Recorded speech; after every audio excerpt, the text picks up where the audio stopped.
This video chart presentation of AVI BioPharma brought to you by allpenny.stocks.com. It's a NASDAQ Global Market stock trading our ticker AVII.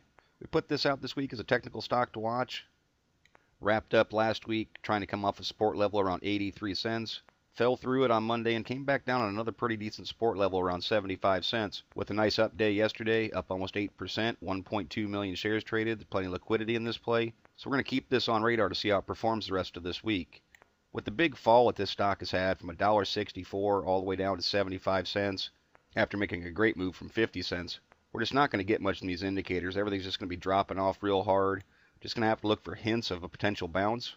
That's the MACD dropping a bullish cross. Histogram bar is trending back towards zero, just now popping through, telling us that a bullish cross is indeed happening. Not much of a PPO ADX pinch. I prefer to see the ADX much higher. But with the negative DI up on top like it is and the positive DI down low, it's not a bad reversal position at all for the ADX.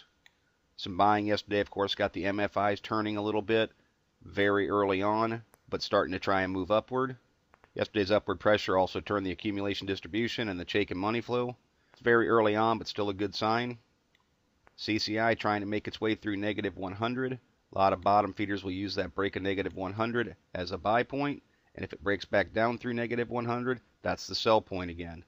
Full stow, showing just there's just not any momentum in the play, buried into oversold territory. And the tricks, it's a lagging indicator, not even begun to make a rotation yet. RSIs, which are also a gauge of momentum, made a turn yesterday. 7 is breaking up through the 14 and 21, which is an early on bullish indication as well. So I'm not seeing things as terribly negative in the indicators, but it really does come down to holding the support level, which I'd identify at 75 cents. It was an area of support, certainly an area of resistance. It was a breakout point for it early on in 2012 as a continuation point. And I'd really want to see that 75 cent mark hold. It does pick up some more support around 67 cents and certainly a bottom support all the way down between 55 and 50. But not something I'd even really want to consider at this point. If it can't hold 75, it would have to show a lot of strength someplace to be considered a viable technical play, because it could potentially come all the way back down to 50, which is a big drop from where it is. This 2-day candle pattern, people would look at different ways. I would consider it a bullish harami pattern. Some people might want to try and call it a piercing line, but typically for a piercing line pattern, the stock gaps down to open the day, and then buying pressure comes back in to have it close higher than the previous day. But there was still some nice pressure coming into it to create the harami pattern. Now what I'd look for is confirmation. I'd want to see an up day, something like that. I certainly want to see the more volume, the better for confirmation, because a harami is a relatively low reliability candle pattern. So what I'd look for is certainly a lot of buying pressure to come in and try and show that this is really going to bounce off this support level and try and muster some upward pressure. To the north side, a little bit of resistance right in front of it where it was holding as a support level. And that does tie back in historically as well, right around this 83 cent mark.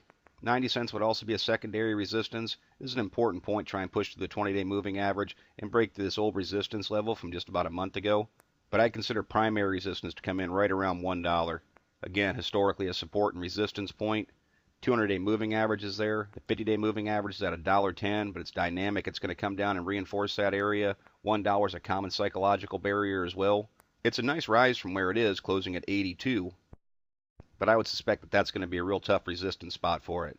I would definitely have my eye on volume. I'd want to see a bigger volume bar if it's going to come up and try and break through the 90 cent mark. That would put it past this purple line, the 20-day moving average, which will put it on the upper half of the Bollinger Bands as well. As I mentioned, volume's not an issue with this. 1.2 million shares traded, and that's right about average for it. So I'd want to see an increase over that average to try and take out some initial resistance and validate this support level. On the whole, a pretty interesting chart, and one worth keeping an eye on the rest of this week to see how it performs.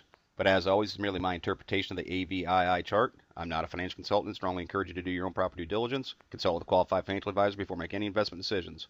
Past performance is not a guarantee of future results. Please visit the allpenny.stocks.com website to view the full disclaimer disclosure, and do not base any investment decisions upon any material found on the website and/or its video chart. No person employed by All Penny Stocks is a registered investment advisor or licensed broker-dealer. Thank you for watching, and trade smart.